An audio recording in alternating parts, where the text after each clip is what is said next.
La République démocratique du Congo est l'un des plus grands bénéficiaires de l'initiative Mission 300 qui a pour objectif de sortir du noir 300 millions d'Africains d'ici 2030. Avec ce projet, 70 millions de Congolais vont bénéficier du raccordement à l'électricité à l'horizon 2030. Afin de discuter des réformes entreprises pour l'aboutissement de ce projet, nous recevons le ministre des Ressources hydrauliques et de l'électricité de la RDC, M.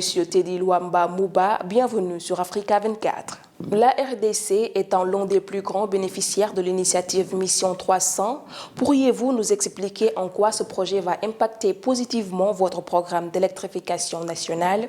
Merci beaucoup. Comme vous savez, la Mission 300 a pour objectif à pouvoir sortir 300 millions d'Africains dans le noir en leur donnant un accès à l'électricité. La RDC joue un rôle prépondérant parce que c'est déjà une population de plus de 100 millions d'habitants. Mais aussi dans la sous-région, les 9 pays voisins de la RDC font 100 millions d'habitants. Ça veut dire que l'Afrique centrale, donc la sous-région, c'est 200 millions d'habitants. Et dans la structuration du M300, le compact congolais, c'est 5 piliers. Il y a le pilier infrastructure, ça veut dire la RDC présente un potentiel parce que le développement des infrastructures est lié au potentiel. Et la RDC a un fort potentiel. 100 gigawatts d'hydroélectricité, 82 gigawatts de solaire, 66 gigawatts de gaz et plusieurs autres sources d'énergie. C'est-à-dire qu'en termes de développement d'infrastructures, la RDC présente cette facilité de développement des infrastructures. Mais aussi sur le deuxième pilier qui est l'intégration régionale, la position géographique de la RDC est une solution parce que la RDC a 9 voisins interconnectés au pool énergétique du Sud, la SAPP, au pool énergétique de l'Est, l'EAPP, et aussi le pool d'Afrique centrale. C'est-à-dire à partir de la RDC, nous pouvons avoir des lignes d'intégration régionale qui peuvent interconnecter à tous les autres pays. Ce qui fait que la RDC, non seulement en dépit de son potentiel, joue un rôle d'intégration régionale prépondérant. C'est-à-dire de la RDC, on peut trouver la solution aux pays voisins. Sur son troisième pilier, c'est celui de la production des énergies renouvelables de manière décentralisée et la substitution de la cuisson bois en cuisson propre. La RDC est une solution aujourd'hui parce que le projet d'électrification, de développement des centrales, ce sont des solutions de décarbonisation.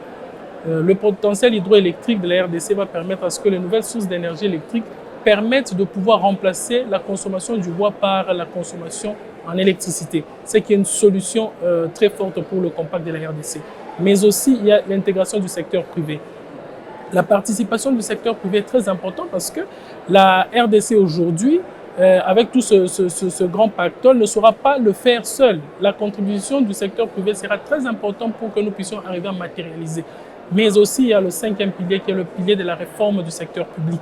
Nous allons réformer le cadre légal, nous allons permettre à ce que l'entreprise publique, la SNEL, puisse être améliorée en restructurant sa dette, mais aussi permettre à ce que nous puissions proposer à tous les parties prenantes un cadre légal rénové, qui d'ailleurs la RDC a fait un pas énorme avant d'arriver ici, de revisiter sa loi et de l'adapter et la mettre en phase avec les besoins de nos partenaires techniques et financiers.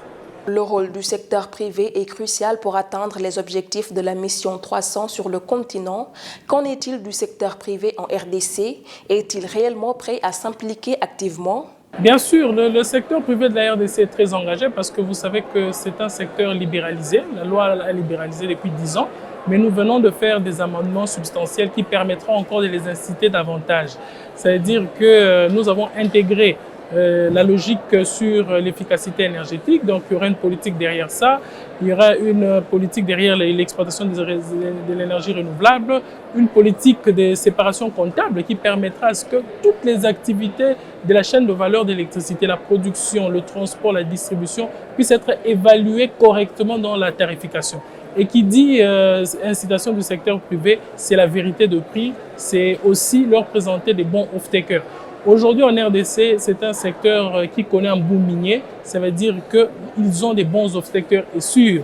C'est-à-dire pour nous, le cadre pour l'incitation au climat des affaires est réuni et les privés en RDC sont très intéressés. Et nous appelons encore plus d'autres à venir voir et s'intéresser à cette niche qui s'ouvre. Selon le président de la BAD, le sommet africain sur l'énergie n'était pas seulement une rencontre consacrée aux mégawatts, mais il a insisté sur le fait qu'il faut maintenant les fournir aux populations. Confirmez-vous cela? Les gens attendent des résultats concrets de votre part. Je pense que cette fois-ci, ça sera différent parce que dans ce compact, il y a deux volets. Il y a l'engagement du secteur public, c'est-à-dire l'engagement du gouvernement en tant que tel, par son programme quinquennal, qui voit comment est-ce qu'il va donner des solutions à sa population, mais aussi en appelant les partenaires à venir entrer dans ce programme. Je pense qu'avant tout, il y a cet engagement du gouvernement et l'engagement de l'État. Et l'État aujourd'hui est résolu fortement, l'État congolais, pour ne pas le citer, à pouvoir sortir le Congolais dans le noir et à lui permettre d'avoir une électricité à un coût abordable et une fiabilité dans la desserte. Je pense qu'avant tout, il s'agit d'un engagement du gouvernement. Et nous sommes en train déjà de le faire. Vous avez vu que nous avons lancé sous fonds propres le projet des Katende, qui est un projet de centrale qui a traîné plusieurs années. Mais aujourd'hui, le gouvernement a résolu de le financer sur fonds propres. Et ça, c'est un signe fort que le gouvernement congolais est résolument derrière le fait de donner de l'électricité et sortir sa population dans le noir. Le barrage d'Inga en RDC est l'un des plus puissants du continent, avec la capacité d'alimenter plusieurs villes africaines, selon ce qui a été indiqué. Comment envisagez-vous d'exploiter ce barrage pour atteindre les objectifs de votre pays dans le cadre de la mission 300 ? C'est diversifié. Pour vous répondre, ça veut dire le compact énergétique prend l'exploitation de presque tout ce que nous avons comme potentiel hydroélectrique ainsi que photovoltaïque, que ce soit des centrales de taille moyenne ou des petites centrales à proximité de la population, parce que la RDC a une particularité d'avoir plusieurs réseaux isolés. Mais le projet d'Inga reste un projet qui est inclus. Ça veut dire que le projet d'Inga, c'est la reprise de ce que le compact va amorcer aujourd'hui, parce que c'est la base sur laquelle l'intégration régionale de demain sera faite en termes d'électricité. C'est-à-dire que le barrage d'Inga, une fois construit, viendra donner la solution d'une intégration régionale, mais aussi du développement de la RDC. Parce que vous savez aujourd'hui que la RDC, c'est le poumon de minerais stratégiques. Mais quoi de plus normal de produire les minerais stratégiques avec une énergie verte? Et la solution serait Inga.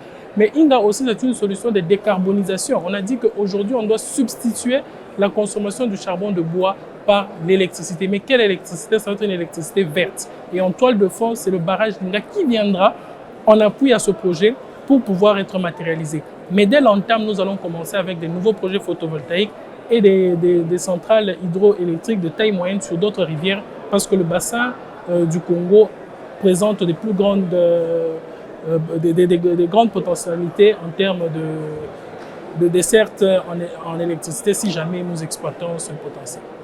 Monsieur Teddy Luamba Mouba, merci d'avoir répondu aux questions d'Africa 24.